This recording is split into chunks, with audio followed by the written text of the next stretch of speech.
Bendito Deus e Pai, Pai de nosso Senhor e Salvador Jesus Cristo, amém? Vamos começar com uma palavra de oração. Pai amado, Deus bendito, nós te louvamos e nós te agradecemos pela oportunidade que nos dás de ouvirmos a Tua palavra, de estudarmos a respeito de Ti.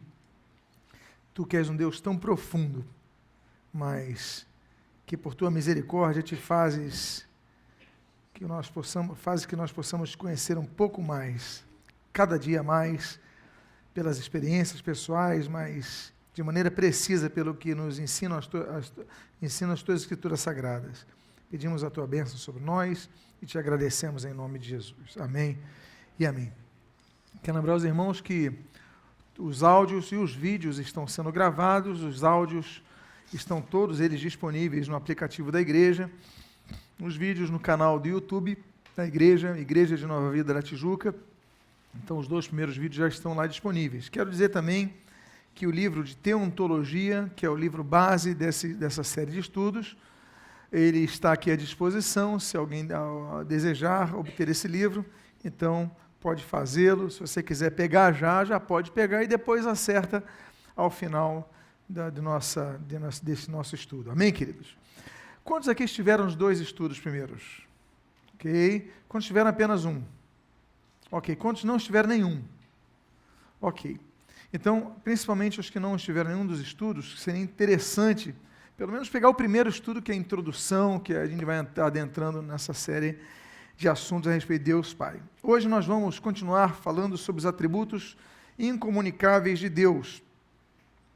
E hoje nós vamos falar de onisciência. Eu quero dizer aos irmãos que eu vou tentar ocorrer um pouco mais nos atributos da onisciência, da onipotência, para tentar entrar no atributo da soberania, ok? Mas, se não conseguir, não tem problema, a gente vai caminhar para que na próxima semana a gente adentre a essa temática. Falamos da onipresença de Deus, e aí hoje vamos falar da onisciência, omnisciência, né? Então, conhecimento único de Deus, um Deus que conhece todas as coisas. Ele está onipresente e onisciente. E a onisciência de Deus, o conhecimento de Deus é eterno, é imensurável e é abrangente. Nós nunca poderemos saber o que Deus sabe, porque Ele é eterno. Nós somos finitos. Nós fomos criados um dia e um dia deixaremos de ter um conhecimento aqui do que aprove Ele nos fazer conhecer. Sempre teremos conhecimento impreciso, limitado em relação a Deus, e o conhecimento de Deus também é imensurável, não tem como medir, assim como abrangente.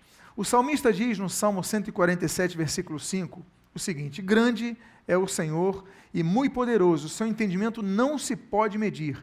A Bíblia então diz que não há como medir o conhecimento de Deus. Você pode medir o meu conhecimento, você pode medir o conhecimento da pessoa que está do seu lado, você pode fazer uma prova e medir o conhecimento, e mesmo assim você não vai medir tudo. Há pessoas, por exemplo, que têm um conhecimento muito grande, vão fazer uma prova e não tiram uma boa nota. Já aconteceu contigo? Você tem um conhecimento de uma matéria, você tem o domínio daquilo, cai em perguntas e você vê a pessoa do lado, que tem um conhecimento menor que o seu, tirou uma nota maior. Então não há como medirmos, é muito difícil medir o conhecimento de alguém, e a Bíblia diz que o entendimento de Deus não se pode medir. Agora, a eternidade de Deus é outro motivo pelo qual nós não possamos ter compreensão exata do entendimento de Deus, nem do pensamento de Deus. O profeta Isaías, filho de Amós, ele diz no capítulo 40, versículo 28, não sabes, não ouviste que o eterno Deus, o Senhor, o Criador dos fins da terra, não se cansa nem se fatiga? Não se pode esquadrinhar o seu entendimento. A gente não pode entender o que Deus está pensando. Então, muitas vezes, nós caímos no erro dizendo assim, por que Deus permitiu isso? Por que Deus permitiu essa tragédia? Aliás, eu não sei se vou abordar isso em soberania, mas eu vou falar dos 3 tipos de vontade de Deus. Deus tem 3 tipos de vontade. Porque a gente, por exemplo, o tsunami. Por que Deus permitiu que o tsunami varresse ali, matasse inocentes, matasse crianças? Então, temos que entender a vontade de Deus, mas os 3 tipos de vontade de Deus. Eu vou tentar entrar nisso hoje, se não der, com certeza, na próxima semana a gente aborda isso. Mas o fato é que, a início de conversa, não se pode compreender o que está na mente de Deus. Pois bem, a Bíblia diz no livro de Jeremias, o profeta de Anatote, capítulo 10, versículo 12, o seguinte: o Senhor fez a terra pelo seu poder, estabeleceu o mundo por sua sabedoria, e com a sua inteligência estendeu os céus. A Bíblia, então, assegura que Deus é um Deus inteligente, ou seja, a lógica na formação de tudo, a lógica na criação, não foi o acaso. Algumas pessoas dizem, foi o acaso. Não foi o acaso. Quando Deus criou todas as coisas, quando houve aquela explosão inicial, aquele Big Bang, né, haja luz, então começou a ir luz, começou a explodir, a matéria começou a se expandir, e a massa começou a se juntar, os planetas começaram a ser elaborados, as estrelas, os sóis que tem por essa extensão do universo foram sendo criados, então o universo foi se expandindo, eu já falei sobre isso, Einstein vai falar sobre isso, né? Então, mas tudo isso foi baseado na inteligência de Deus, como diz aí o profeta de Anatote, Jeremias. Pois bem, a inteligência de Deus, o conhecimento de Deus, a onisciência divina, ela é atemporal, ainda que nós possamos entender que ela é presciente por ser atemporal. Volto a dizer, nosso problema é a temporalidade. Nós vivemos numa dimensão de tempo e espaço. Deus não. Deus está além do tempo. Deus não está aquém do tempo, Ele está além do tempo. Então, por isso, Ele não olha o presente como nós olhamos, Ele não olha o passado como nós olhamos, porque para nós temos conhecimento do passado, pela experiência, pela observação, e nós temos o conhecimento do presente, pela experiência da atualidade, mas não temos o conhecimento do futuro. Nós temos perspectivas do futuro, nós temos previsões do futuro, nós temos pelo nosso intelecto uma lógica do que pode acontecer no futuro. Por exemplo, eu vou plantar uma semente de goiaba, na minha concepção, no meu entendimento, daqui a alguns meses, aquela planta vai crescer e depois vai me dar goiaba. Eu tenho uma perspectiva, ela pode não se cumprir, mas é uma perspectiva lógica. Deus não tem perspectivas nesse sentido. Por quê? Porque Deus, Ele é presciente, ou seja, pré-ciente. Ele tem conhecimento do que vai acontecer, porque Ele não é atemporal. Para Deus, então, presente, passado e futuro são a mesma coisa. É como se tiver, por exemplo, vou dar um exemplo para vocês.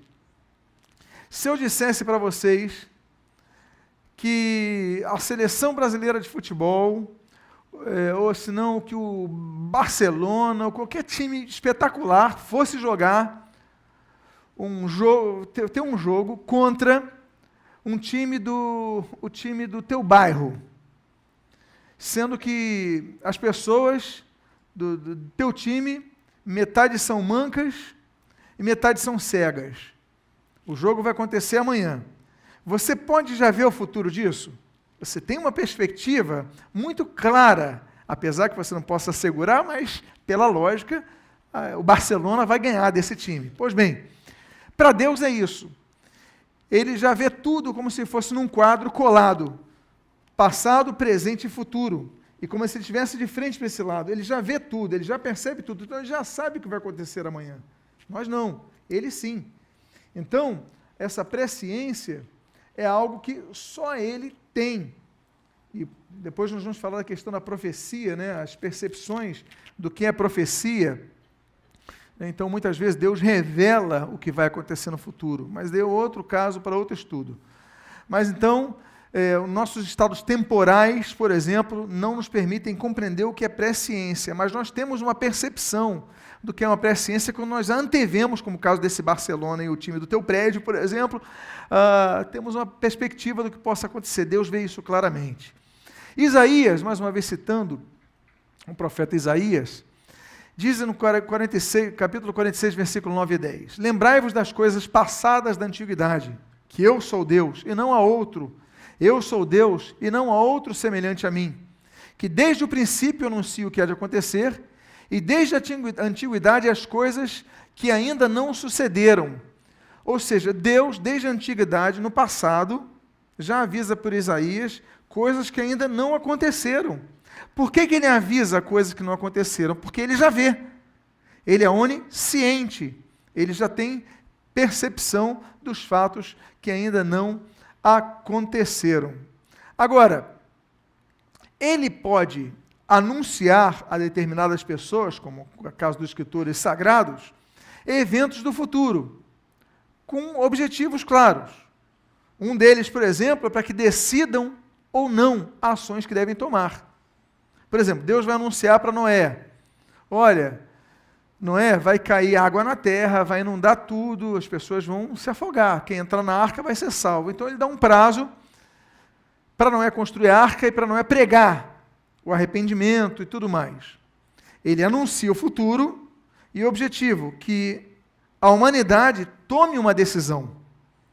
Então, um dos objetivos da profecia é que as pessoas, diante da previsão, tomem uma decisão a tomar. E outro caso, por exemplo, é quando Deus traz consolo ao que vai acontecer. Muitas vezes Deus vai trazer juízo, mas traz consolo sobre o que vai acontecer. Pois bem, Deus pode antecipar o anúncio de eventos futuros.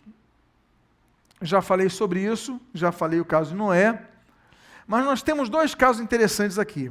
Um deles, quando Deus vai anunciar um evento futuro, isso não anula no homem o seu livre-arbítrio de decidir agir diante da revelação do futuro. Ou seja, Deus revela, vai acontecer alguma coisa, mas essa revelação não anula o livre-arbítrio da pessoa. Ela pode agir, por exemplo, positivamente ao que Deus está falando. Nós temos, por exemplo, esse caso de 1 Samuel 23, versículos 10, 12 e 13. Eu sei que a letra ficou pequena aí, mas eu vou ler aqui. Orou Davi, ó Senhor Deus de Israel, teu servo ouviu que Saul de fato procura vir a Keila, para destruir a cidade por causa de mim. Perguntou-lhe Davi, então Davi vai fazer uma pergunta, olha só a pergunta de Davi.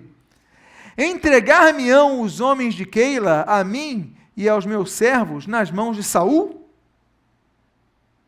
Aí responde Deus, entregarão. Então, se dispôs Davi com seus homens, uns 600, saíram de Keila e se foram sem rumo certo. Sendo anunciado a Saul que Davi fugira de Keila, cessou de persegui-lo. Então Davi fez uma pergunta objetiva, Deus, lá em Keila, vão vir pegar a gente? Deus falou, vão. Então tá bom, então vou sair. Ou seja, Deus anunciou para Davi, objetivamente, um fato futuro, e Davi tomou uma decisão diante disso. Então, se eles vão me pegar aqui, eu vou fugir. Davi foge. Ele responde positivamente a seu livre-arbítrio, ao anúncio de um evento futuro.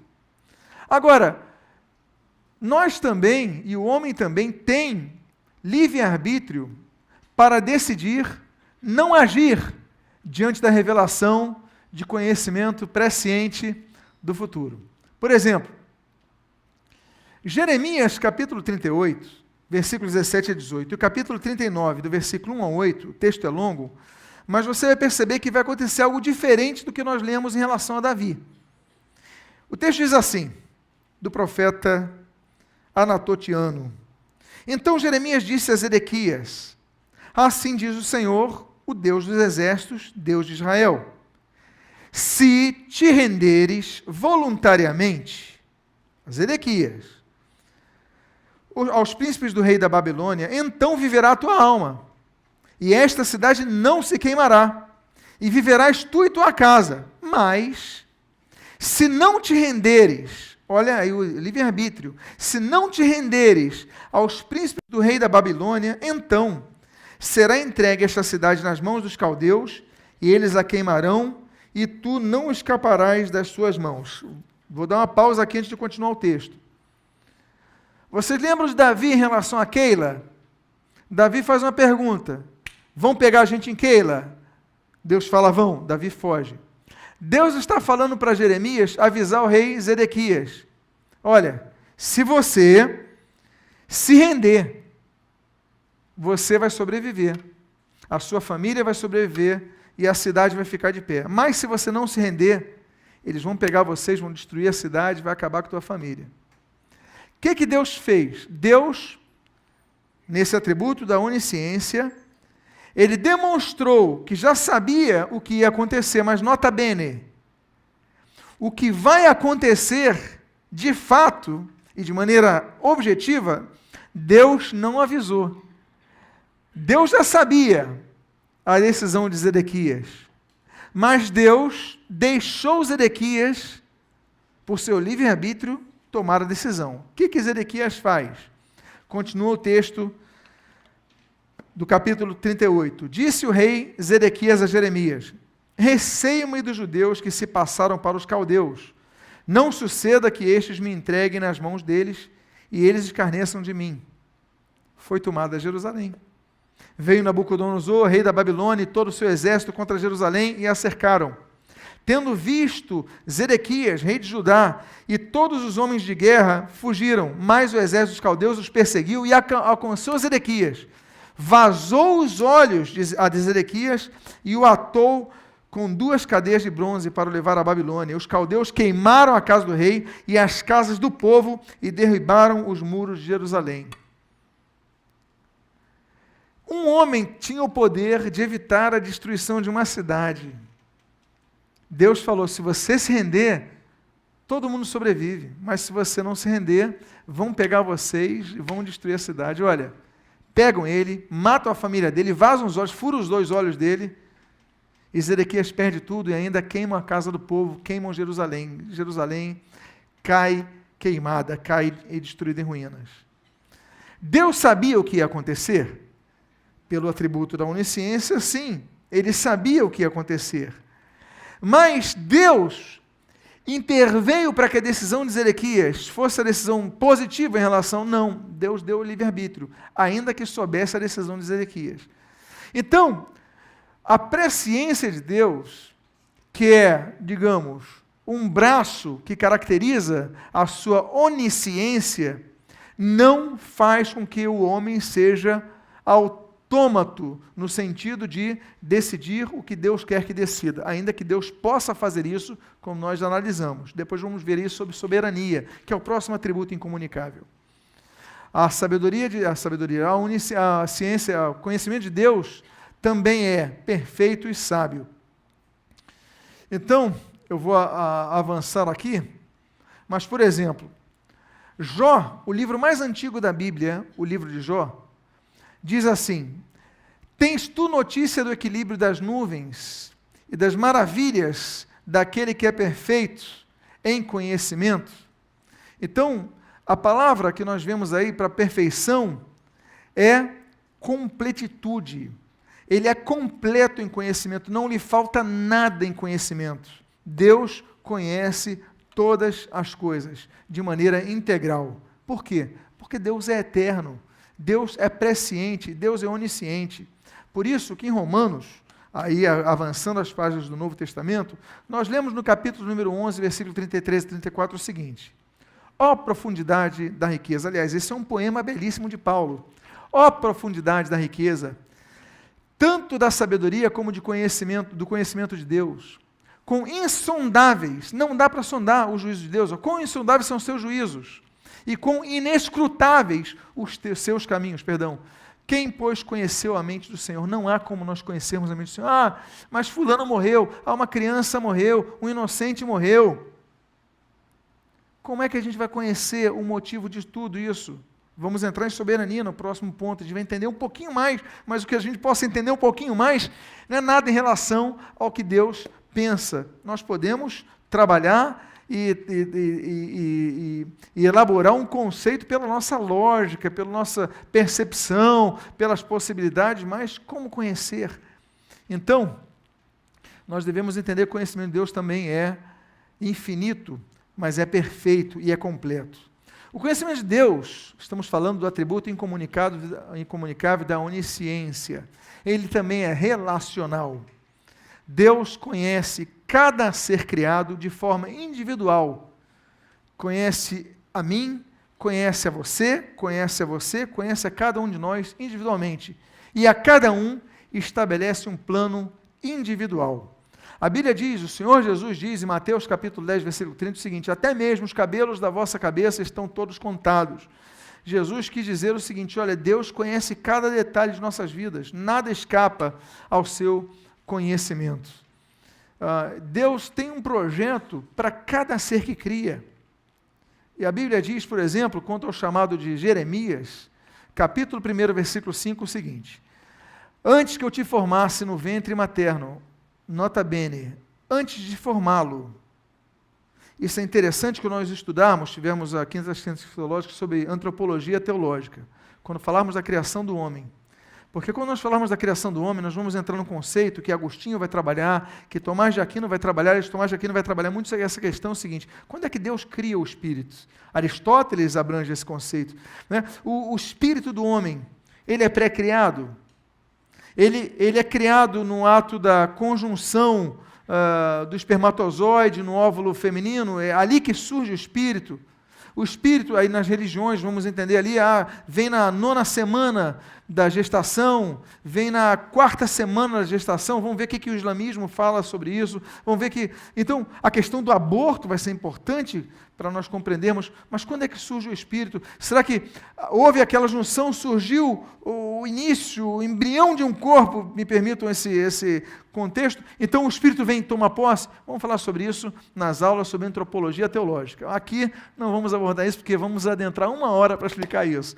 O fato é que aqui nós temos uma dica. Antes que eu te formasse no ventre materno, eu te conheci. Antes. E antes que saísses da madre, te consagrei e te constituí profeta às nações. Ou seja, antes dele nascer, Deus já tinha um projeto para a vida dele. Antes de você nascer, Deus já tinha um projeto para cada um de nós. Ok? Então todos nós somos importantes. Você é importante para Deus. Deus tem um projeto, Deus te criou com um propósito, com uma missão.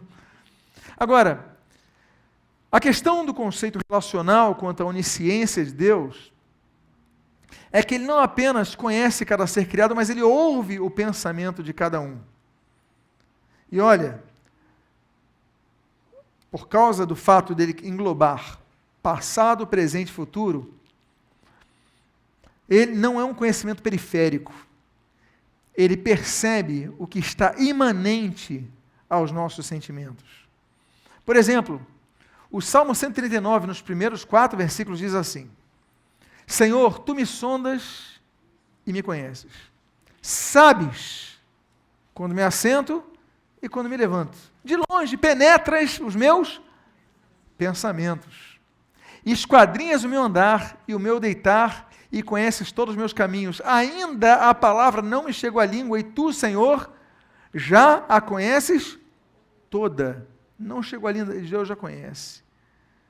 Ou seja, Deus não apenas conhece-nos pelo que nós falamos, da forma como nós agimos, mas pelo que nós pensamos.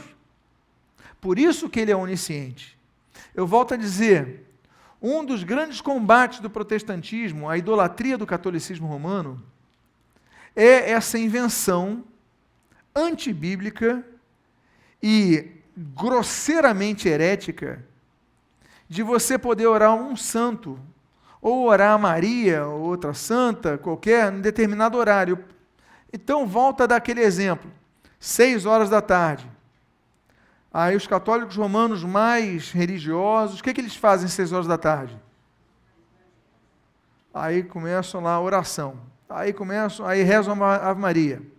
Só que a pessoa aqui na Tijuca está rezando a Ave Maria, a pessoa em Vila Isabel está rezando para a Ave Maria, a pessoa em Madureira está rezando para a Ave Maria, a pessoa em Niterói está rezando a Ave Maria. Ela tem condição de ouvir a cada um deles? Ela é onisciente? Então ela não tem condição de ouvir cada um deles. Só que em São Paulo tem alguém rezando a Ave Maria nesse horário, no Recife tem alguém rezando a Ave Maria, e tem milhões de pessoas rezando a Ave Maria, ela vai conseguir ouvir a todos? Não, por quê? Porque ela não é onisciente. Ela não consegue, porque ela não é onisciente só Deus. Dizer que Maria pode ouvir todas as rezas, o Jorge pode ouvir todas as rezas no dia 23, vão fazer para ele, é atribuir a ele uma competência que é exclusiva ao atributo divino incomunicável da onisciência. Só Deus consegue. Por que Deus consegue? Primeiro, porque Deus não precisa de ouvidos. Ele já entende, já percebe. Ele volta a dizer. Uma pergunta que se faz, por exemplo, no início do conhecimento, da doutrina de Deus, eu sempre falo o seguinte: Deus é imanente ou Deus é transcendente? Aí a pessoa tende a responder umas às vezes, não, são os dois. Deus tanto transcende como Deus é imanente. Deus, então, penetra todos os nossos sentimentos. Deus consegue. Deus não está atrelado ao tempo ou ao espaço. Deus é muito mais do que isso. Então, como o salmista ali bem declarou, o Ezequiel, por exemplo, livro do profeta Ezequiel, o filho do homem, né? A Bíblia diz no livro de Ezequiel, é o livro que mais fala, o filho do homem, cita 92 vezes essa expressão, a primeira dela no capítulo 2, versículo 1, filho do homem, ponte de pé, que falarei contigo. Mas Ezequiel, capítulo 11, versículo 5, ele diz o seguinte: quanto às coisas que vos surgem à mente, eu já conheço. Vos surgem à mente, eu já conheço. Ou seja, ele sabe o que está na mente de cada um, porque onisciente, só Deus. 1 Crônicas, capítulo 28, versículo 9, na sua segunda parte, diz assim: o Senhor esquadrinha todos os corações e penetra todos os desígnios do pensamento. Então Deus conhece, esquadrinha, Ele detalha cada detalhe do nosso pensamento.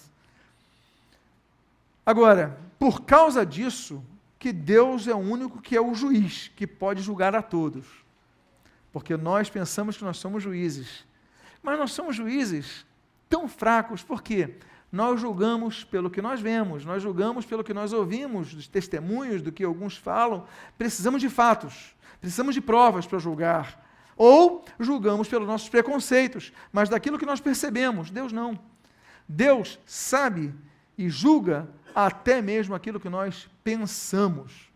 Deus não apenas conhece, mas Deus discerne os nossos pensamentos. Como?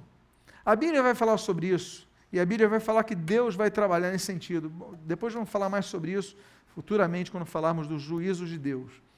Mas a Bíblia diz, por exemplo, no Salmo de número 19, versículo 14, o seguinte: as palavras dos meus lábios, e o meditar do meu coração sejam agradáveis na tua presença, Senhor. O salmista sabia que até o meditar do coração tinha que agradar a Deus, porque pode desagradar a Deus o que nós temos no coração. A Bíblia usa essa expressão, desígnios, né? Abomináveis são para o Senhor os machebotes do mal, os desígnios do mal, o que ele está pensando, concatenando na sua mente, programando na sua mente, Deus já sabe e torna abomináveis. Você lembra que nós lemos num texto anterior um assunto positivo, né? Sejam agradáveis a ti o que eu estou pensando, e agora nós temos um aspecto negativo. O que nós pensamos pode ser desagradável a Deus, ok? Vamos avançar. Nós falamos agora da onipresença, nós falamos na onipresença, nós falamos da onisciência, e nós falaremos agora da onipotência de Deus. Para isso, nós devemos ter conhecimento de duas expressões latinas, para compreendermos um pouco a respeito da onisciência de Deus. Uma das expressões, Tomás de Aquino vai trabalhar também sobre isso, é a potentia Dei absoluta. Deus exercita todo o poder conforme sua exclusiva vontade. Ah, pastor, mas a vontade de Deus, volta a usar o exemplo do tsunami, era que o tsunami matasse inocentes, criancinhas foram afogadas. É a vontade de Deus que um acidente mate inocentes, uma criança seja atropelada por uma pessoa embriagada. Para nós entendermos isso, nós devemos entender os três tipos de vontade de Deus. Temos que entender dois termos, o boulé e o telema, dois termos gregos. Isso devemos tratar em soberania. Se der tempo, avançaremos nisso. Mas vamos falar aqui sobre a onipotência de Deus. Deus, então, temos dois tipos da potência de Deus, do poder de Deus. Uma delas é potência Dei absoluta, ok? Já fala do poder absoluto de Deus. Trata-se do extrato do poder divino, ainda que ele tenha se colocado em si, autoimposto em si, limites. Deus é limitado por algo? Deus é limitado pela sua própria vontade, então Deus é ilimitado, mas ele se autolimita, só ele pode limitar-se, vamos falar sobre isso hoje. Mas o fato é que toda a ordem estabelecida, ela é criada graças ao poder de Deus. Deus diz, haja luz, pum, explode, energia se torna em matéria, como vai dizer Einstein, né? Energia, a massa, a velocidade e tal, vai gerar. Einstein vai sistematizar isso daí. Ele vai trabalhar ali no início do século XX, lá em 1901, ele vai trabalhar sobre isso. Em Analyse der Physiken, ele vai trabalhar muito essa questão que a massa tem relação com a matéria, a energia tem relação com a matéria, como pode criar alguma coisa? Então, o que diz a astrofísica? Que todo o universo criado, incluindo o Sol, incluindo os planetas, incluindo tudo, estava cabendo em algo como se fosse do tamanho de uma laranja. Stephen Hawking, né, catedrático de Cambridge, ele vai dizer que o universo está, ele escreve um livro assim, né, homônimo, o universo numa casca de nós. Tudo estava em algo do tamanho de uma casca de nós. Mas o que houve? Aquela explosão de grande energia condensada vai explodir e a energia vai gerar matéria. A energia gera matéria. E essa matéria vai se expandir. E Einstein vai dizer, olha, a matéria e o universo continuam em expansão. Ela está se expandindo. Então, tanto é que existe o conceito do Big Bang, né, que é o início de todas as coisas, o haja luz, e também se tem o conceito do Big Crunch. O crunch vai acontecer quando chegar ao seu limite, tudo que se expande tem que voltar. E a Bíblia vai falar sobre isso, sobre o mundo que vai queimar, vai pegar fogo. Por quê? Porque a matéria vai se concentrar, vai haver queima total de tudo que existe. Então, quanto mais distante do Sol, mais vai ficando frio. Na verdade, pelo menos a nossa Via Láctea aqui. Então, mas quanto mais, porque está se expandindo, mas quanto mais for retroagindo, mais quente vai ficar. A Bíblia fala sobre isso, né? Do fogo que vai passar a terra novamente, tudo mais, mas não vamos analisar isso, porque depois eu vou dar uma série aos domingos pela manhã, futuramente, sobre Bereshit, aquela série que eu já dei há muitos anos atrás, vou voltar a dá-la, ok? Sobre a criação de todas as coisas. Pois bem, a Bíblia diz em Gênesis capítulo 18, versículos 13, no seu início, versículo 14, o seguinte: disse o Senhor a Abraão: acaso há para o Senhor coisa demasiadamente difícil? A resposta é óbvia. Existe um tipo de pergunta chamada retórica. Essa pergunta é uma pergunta retórica. O que é uma pergunta retórica? É quando a pergunta já traz a resposta em si mesma. Ou seja, é uma pergunta retórica, já tem a resposta. Acaso alguma coisa é impossível, difícil para Deus? Ou seja, você já sabe a resposta. E nós sabemos então que não há nada impossível para Deus, não há nada que delimite Deus. Aliás, eu faço uma observação aqui. Nós aprendemos, por causa de algumas versões latinas, que El Shaddai, por exemplo, significa Deus Todo-Poderoso. Por que diz isso? Porque algumas Bíblias anteriores, antigas, colocam El Shaddai como Deus, El Shaddai, e colocam como Todo-Poderoso. Bom, já começa um pouco de dificuldade nesse sentido. Por quê? Porque não é todo poderoso. Isso é uma interpretação hermenêutica do texto. Shad significa seio. Shaddai, seios. El Shaddai, literalmente, seria uma tradução para Deus dos seios. Ou seja, o Deus que amamenta a todos, o Deus que alimenta a todos. E quem alimenta, quem amamenta, tem controle, tem influência, tem poder. Então, uma tradução mais precisa em termos etimológicos seria o Deus que sustenta todas as coisas, que alimenta, que controla, que governa. E aí, hermenêutica, então a interpretação, ela dá o título. Se ele faz tudo isso, então ele tem todo o poder sobre essas pessoas, é o Deus Todo-Poderoso. Bom, vamos para frente, porque não nos compete entrar nesse assunto agora. Agora, Deus, então, potente AD absoluta, é porque ele tem poder, inclusive, para criar ex nihilo todas as coisas, ou seja, desde o nada. Ex nihilo significa exatamente isso. Ou seja, antes dele criar o universo, nada existia, somente Deus. Detalhe, o universo, ele é criado a partir do momento que se exerce e executa a vontade de Deus. Haja luz, e houve luz. Eu faço uma pergunta: como é que pode Deus falar haja luz no primeiro dia, Se o sol só surge no quarto dia, havia luz antes do sol? A outra questão é, como houve dia primeiro, houve dia segundo, houve dia terceiro, se nós só conseguimos medir o tempo por causa do sol? A gente só sabe o que é um dia por causa do sol, não é verdade? O movimento de rotação da Terra ao redor do Sol, a Terra vai girar em 24 horas, fazer a sua rotação, e vai ter 365 anos praticamente para rodear. Agora, isso, 24 horas na Terra, por causa do Sol. O Sol só surge no quarto dia. Não tem como medir o tempo. E antes do primeiro dia do haja luz, havia tempo? Não havia tempo. Não havia tempo, não havia como precisar o tempo. Vamos trabalhar isso em Bereshit. Mas o fato é que na nossa percepção de terráqueos, porque a gente só pode medir o tempo assim, 24 horas, sabemos que somos terrenos, somos terráqueos.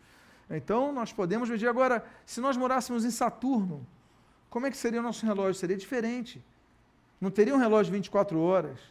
O nosso ano não teria 365 dias. Duraria muito mais.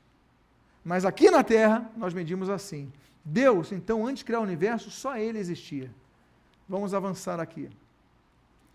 A Bíblia diz em Hebreus capítulo 1, versículo 3 o seguinte: pela fé, entendemos que foi o universo formado pela palavra de Deus, de maneira que o visível veio existir das coisas que não aparecem. Volta a dizer e a colocar aquela perspectiva de Einstein.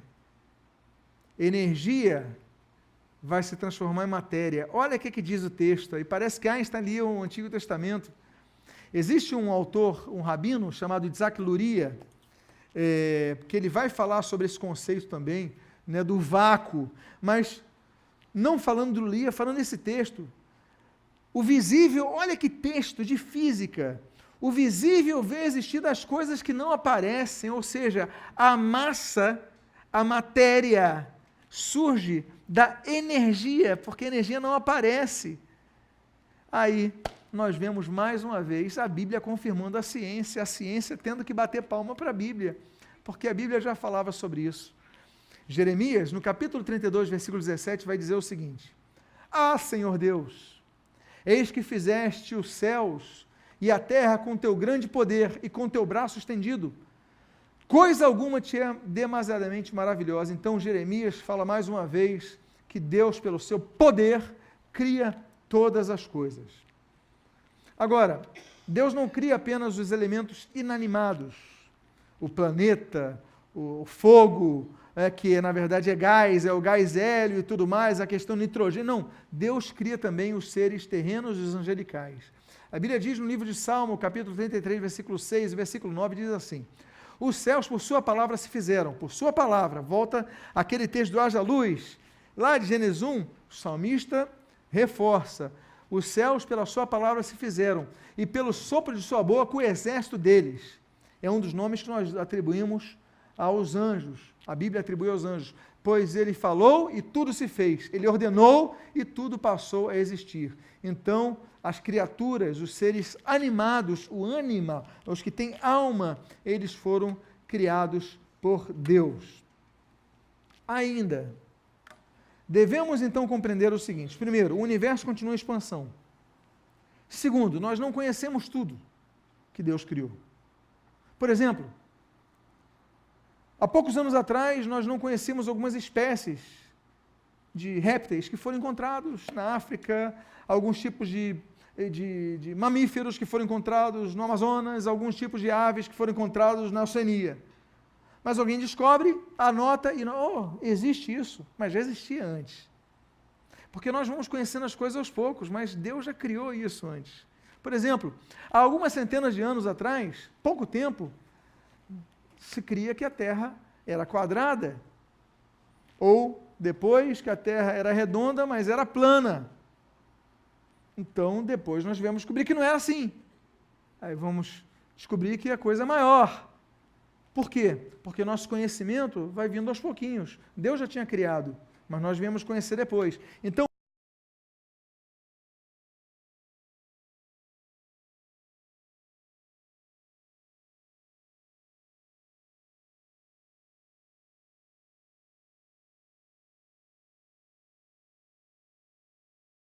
volto a dizer, o livro mais antigo da Bíblia, capítulo 5, versículo 9, capítulo 9, versículo 10, é o seguinte: ele faz grandes coisas inescrutáveis e maravilhas que não se podem contar. Quem faz grandes coisas que não se podem esquadrinhar, e maravilhas tais que não se podem contar. Jó já disse tudo. O livro de Jó já diz tudo. Ou seja, Deus fez coisas que não pode contar, não podemos. A gente vai descobrindo aos pouquinhos. Agora, vocês lembram que eu falei dos dois termos latinos? Um era potentia Dei absoluta, lembram dele? Agora o outro é esse que está aí. Potentia Dei ordinata. Deus usa o seu poder para realizar, não apenas para criar, mas para realizar de maneira objetiva e precisa as suas realizações e para sustentar a sua criação, ainda que se autodelimite. Vamos trabalhar sobre isso. Vamos lá. Por exemplo, Deus criou a matéria, Deus criou o universo, Deus criou a terra. Mas quando Deus criou a terra, Deus colocou leis naturais. Uma das leis, a lei da gravidade. Deus colocou uma lei da gravidade que faz com que, por exemplo, se eu pular de um prédio mais alto do Rio de Janeiro ao chão, eu me consagro, estou em jejum, leio a Bíblia, mas me jogo do último andar do edifício central aqui no centro do Rio. O que vai acontecer comigo? Você tem certeza? Estou falando que eu estou em jejum, leio a Bíblia e oro. Tem certeza que eu vou cair no chão? Você não tem fé nenhuma em mim, não é? Pois é. Por que eu vou me estabacar? Por causa de uma lei que Deus criou. A lei da gravidade. Ele não me deu asas. Eu não posso usar do atrito da massa contra o ar. Não posso. Eu vou cair e vou acabar com minha vida nessa peregrinação terrena. Pois bem, acabou. Lei da gravidade. Se eu for e sair da camada atmosférica, e eu vou para o espaço sideral e não uso um equipamento, o que vai acontecer comigo? Eu também vou deixar de ter uma existência biológica. Por quê? Porque meu pulmão, porque as minhas células não são preparadas para lidar com aquele ambiente hostil. Portanto, tem leis não escritas, leis da natureza que Deus criou. Então o que Deus fez? Deus colocou ordem na sua criação. Deus colocou ordem para não haver caos na criação. Ok? Então, Deus salva intervenções extemporâneas que acontecem para satisfazer uma de suas três vontades, que nós vamos analisar quando falarmos sobre soberania. Fora isso, Deus colocou ordem. A sua potência, a sua onipotência, ela respeita essa ordem. Então a gente volta a dizer, por exemplo, algumas questões que acontecem na humanidade. Por exemplo, da não interveniência divina. Então por que morrem as criancinhas? Porque existem leis naturais. Por exemplo, se eu tiver uma fissura no fundo do oceano, existem as placas tectônicas, e entre elas há fissuras. Se houver um estremecimento, vai haver uma projeção na água que vai levar água para os outros lados. Planeta, lei natural. Deus pode intervir e salvar alguém? Pode. Agora, se ele decidir não intervir, é a natureza. Se um vulcão explode, é a natureza. Agora, os fatos humanos, os atos humanos. Se eu decidir lançar uma bomba de gás sarin contra uma população, vão morrer apenas os maus? Vão morrer os inocentes também? Vão morrer por uma decisão minha, um ato meu. Deus pode intervir e salvar alguém? Volto a dizer, intervenções extemporâneas. Mas se Deus decidir não intervir, potentia Dei ordinata, ele tem poder, mas pode não intervir. Por quê? Porque ele colocou leis da semeadura segundo a colheita, dos atos e suas consequências, e leis naturais. Pois bem, Agora, há intervenções de Deus sobre a ordem imposta à natureza. Volto a dizer, então Deus pode intervir. Pode. Quando quer, Ele pode. Por exemplo, no livro de Salmo, capítulo número 7, esse hino diz no versículo 26 e 29 o seguinte: pois Ele falou e fez levantar o vento tempestuoso, que levou as ondas no mar, fez cessar a tormenta e as ondas se acalmaram. Vocês lembram de Jesus mandando a tempestade acalmar?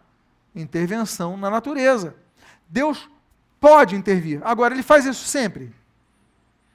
Jesus fez quantas vezes isso? Quantas vezes Jesus ressuscitou um morto? Jesus podia ressuscitar todo enfermo que morresse, mas quantas vezes Ele ressuscita o morto? Paulo, através de Paulo, quantas vezes? Então, há exceções, mas não havendo uma intervenção excepcional, não abrangendo a excepcionalidade, as pessoas morrem, os santos morrem, as pessoas morrem, inocentes morrem, as pessoas ficam doentes. Então, se Deus intervir, a tormenta cessa. Agora, se Deus não intervier, vai haver tormenta? Vai haver tormenta, vai haver tempestade, casa vai desabar? Vai. Então, Deus pode intervir, mas Ele não intervém sempre. Por quê? Volto a dizer, potência Dei ordinata. Ele já colocou uma ordem no universo. Por exemplo, o livro de Salmo, outro hino, capítulo 33, versículos 6, 7 e 9, diz assim: os céus por sua palavra se fizeram, pelo sopro de sua boca. Já até falei sobre uma parte dele. O exército deles. Ele ajunta em montão as águas do mar, e em reservatório encerra as grandes vagas. Pois Ele falou e tudo se fez, Ele ordenou e tudo passou a existir. Deus colocou ordem. Deus vai criar as coisas, os períodos da criação vão definir as coisas, e as coisas estão em ordem. Você sabia, por exemplo, que a Pangeia, né, nós sabemos, por exemplo, se você olhar um mapa da Terra, você sabe que a costa brasileira se encaixa, por exemplo, na costa africana. Vocês já fizeram essa montagem? Né, a Europa se encaixa na Flórida, ali, não é verdade? Por quê? Porque era tudo um continente só. Wegener chamou esse continente de Pangeia. Né? Ges, terra, pan, tudo. Ou seja, Pangeia, toda a terra numa massa só. Só que vão passando os milhões e milhões e milhões de anos, a Terra vai se separando, os continentes vão se separando. Você sabia que os continentes continuam se separando ainda hoje? É uma coisa ínfima, é uma coisa de 1 centímetro a cada não sei quanto tempo. Mas ela continua se separando. Isso é provado. Agora, Deus colocou ordem na Terra. Ele pode intervir e fazer? Pode. Ele pode fazer a Terra deixar de girar? Pode, mas Ele não vai fazer isso daí. Ele pode deixar com que os planetas deixem de girar? Ele pode. Ele pode? Pode ou não pode? Agora Ele vai fazer isso porque Ele colocou uma ordem. Potência, então nós temos que entender essas coisas. Tem a potência Dei absoluta, mas tem a potência Dei ordinata. Ele coloca ordem nas coisas. Por exemplo, Deus pode intervir sobre a ordem imposta à experiência humana. Volta uma intervenção extemporânea. Por exemplo, Tiago, capítulo 4, versículo 13, 14 e 15, diz assim: atendei agora, vós que dizeis, hoje ou amanhã iremos para a cidade tal, e lá passaremos um ano, e negociaremos, e teremos lucros. Vós não sabeis o que sucederá amanhã, que é a vossa vida. Sois apenas como neblina que aparece por instante, e logo se dissipa. Em vez disso, devias dizer, se o Senhor quiser, não só viveremos, como também faremos isto ou aquilo. Por quê? Porque Deus pode intervir e mudar todos os nossos planos. Amanhã eu vou vender, você pode não vender o que você queria vender amanhã. Deus pode intervir sobre a experiência humana. Deus pode intervir sobre a ordem que impôs aos anjos. Existem ordens nos seres angelicais, mas Deus pode intervir e mudar. Daniel, capítulo 4, versículo 35, na sua primeira parte, diz assim: segundo a sua vontade, Ele opera com o exército do céu e os moradores da terra. Não há quem lhe possa deter a mão, nem lhe dizer, que fazes? Ou seja, Ele opera com os moradores da terra e o exército do céu, os anjos. Não pode, se Ele mandar fazer, vai fazer, se Ele mandar acontecer, vai acontecer. Tanto é que quando Jesus, aquela oração que está em Mateus 6, chamada oração modelo e tudo mais, ele fala assim, olha, seja feita na terra, a tua vontade, seja feita na terra, assim como é feita nos céus. Ainda que no grego esteja o contrário. Não é verdade? Ela fala primeiro Uranus e depois ela fala da terra. Ou seja, primeiro os céus. Mas, independentemente disso, o que ele está querendo dizer é o seguinte, a sua vontade seja feita na terra, assim como é feita no céu. Assim como ele te obedece no céu, nós aqui na terra possamos te obedecer. Por quê? Porque é um exército de anjos leais. Aliás, fala nisso, eu vou pedir para pegar um livro que eu lancei, estou lançando hoje, chegou ontem aqui, mas já falo sobre isso. Por exemplo, Jó, Satanás reconhece esse poder de Deus. E Jó capítulo 1, versículo 12, Deus fala assim a Satanás, disse o Senhor a Satanás, eis que tudo quanto ele tem está em teu poder, somente contra ele não estendas a mão. E Satanás saiu da presença do Senhor. Ou seja, Satanás tem todo o poder? Tinha todo o poder sobre Jó? Não. Ele falou, ele está em teu poder, você só não pode estender a mão contra ele, tem que preservar a vida dele. Então Jó perde tudo, Jó fica doente, Jó fica um caco, mas não podia tirar a vida dele, por quê? Porque todo o poder só está, aliás, concentrado em Deus, por isso que ele é onipotente. Por exemplo, intervenções de Deus aí, de maneira mais genérica, sobre todas as coisas, 1 Crônicas 29, versículo 12, diz assim, teu, Senhor, é o poder, a grandeza, a honra, a vitória e a majestade, porque teu é tudo quanto há nos céus e na terra. Teu, Senhor, é o reino, e tu te exaltaste por chefe sobre todos. Riquezas e glória vêm de ti, tu dominas sobre tudo, na tua mão há força e poder, contigo está o engrandecer e a tudo dar força. Quer dizer, Deus pode fazer o que Ele quiser, intervir onde quiser, sobre quem quiser para mudar tudo. Então, volto a dizer, temos a potência Dei absoluta, poder completo de Deus, mas Ele coloca autolimitações, potência Dei ordinata. Mas nessas limitações, Ele não deixa de ter poder absoluto, Ele pode intervir, Ele pode mudar todas as coisas. Ordinata, a autodelimitação de sua onipotência. Deus pode todas as coisas, mas Ele faz todas as coisas? Bom, a resposta é, se quiser, sim. Mas não tem exercido o seu poder absoluto em todas as coisas pela autodelimitação que a si próprio se impôs. Por exemplo, Deus não pode mentir, a Bíblia fala sobre isso. Então, Números 23 e 9, Deus não é homem para que minta, nem filho de homem para que se arrependa. Dá um detalhe.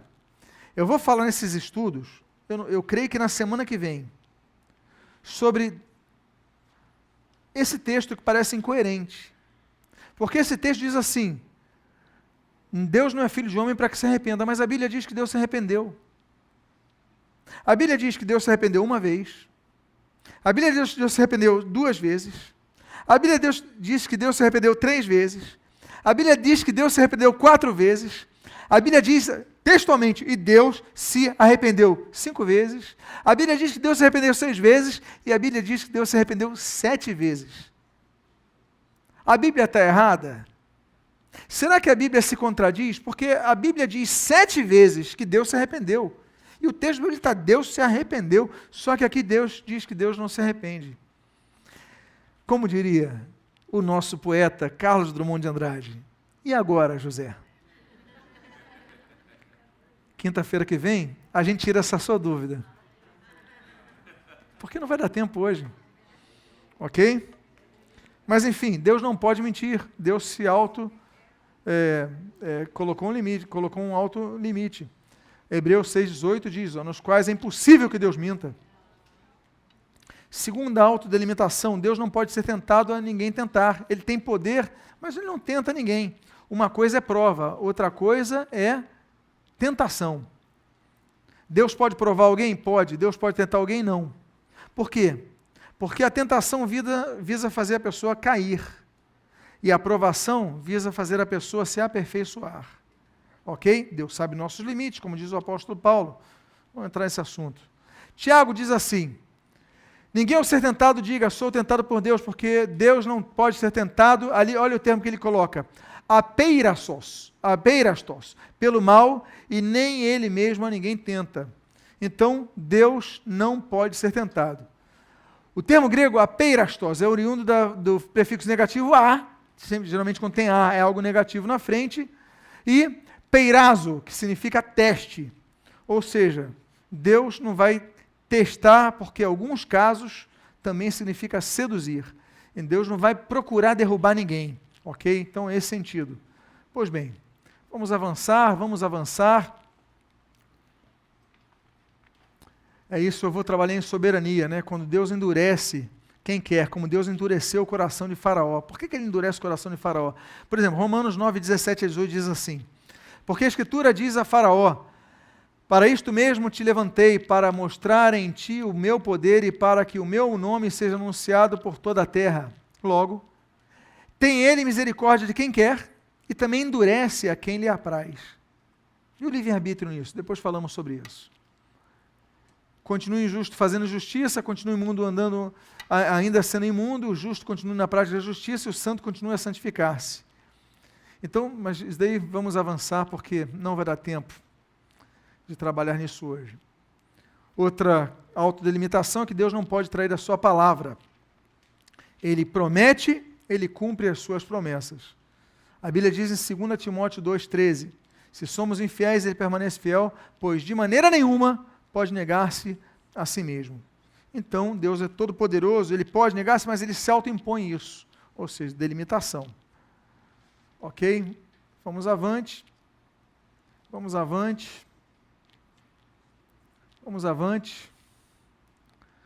Quarta autolimitação. Deus não executa seu juízo contra a humanidade sem antes alertá-la sobre o mesmo, sobre esse juízo. Então, por exemplo, Amós, o boiadeiro, ele fala assim, no capítulo 3, versículo 6 e o versículo 7, tocar-se a trombeta na cidade sem que o povo se estremeça? Sucederá algum mal à cidade sem que o Senhor o tenha feito? Certamente. O Senhor Deus não fará coisa alguma sem primeiro revelar o seu segredo aos seus servos, os profetas. Então Deus anuncia o juízo. Ok? Vamos avançar. Deus não fará aquilo que deve ser feito pelas suas criaturas. Deus pode fazer, eventualmente ele faz, mas por padrão, ordinata, ele não faz. Por exemplo, ok, ele concedeu o livre-arbítrio para a pessoa obedecer ou desobedecer. A pessoa toma decisão. Gênesis 2, 16 a 17, e o capítulo 3, versículos 3 e 6 diz assim, e o Senhor Deus lhe deu esta ordem, de toda árvore do jardim comerás livremente, mas da árvore do conhecimento do bem e do mal não comerás. Foi ordem, determinação, regra, lei, não comerás. Vendo a mulher que a árvore era boa para se comer, agradável aos olhos, e árvore desejável para dar entendimento, tomou-lhe do fruto e comeu, e deu também ao marido, e ele comeu. Desobedeceram. Nota bene, o primeiro pecado não foi a desobediência, foi a cobiça. Porque o texto diz, vendo que era árvore boa para comer, agradável aos olhos, e árvore desejável para dar entendimento, ou seja, houve a cobiça aqui. Aí depois desobedece. A desobediência vai ser uma consequência, um fato de algo que estava engendrado no coração. Por exemplo, Deus ressuscitou Lázaro, mas Jesus disse assim, tirai a pedra. O que é mais difícil? Para Jesus seria mais difícil, ressuscitar o morto ou tirar a pedra? Peguei vocês, para Jesus nada é difícil, peguei vocês. Mas tudo bem. Para mim, seria, na minha lógica, o quê? Mais difícil ressuscitar o morto do que tirar a pedra. Ele ressuscita Lázaro, mas fala para as pessoas, tirem a pedra, por quê? Porque ressuscitar, ele podia. Mas mover a pedra, os outros podiam. Mesmo sem ter fé. Apenas obedecendo, mesmo usando a lógica humana. Ao remover a pedra, eu posso remover. Então, há coisas que Deus não faz quando nós devemos fazer.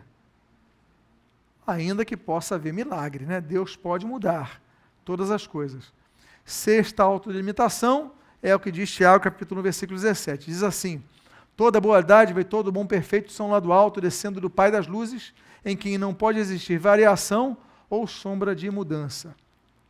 Pois bem, eu falei sobre 6 atributos incomunicáveis até agora. Geralmente nós sempre arredondamos para 4 atributos incomunicáveis, ou seja, atributos que não são comunicáveis aos humanos. Relembro, 2 tipos de atributos Deus tem, comunicáveis e incomunicáveis.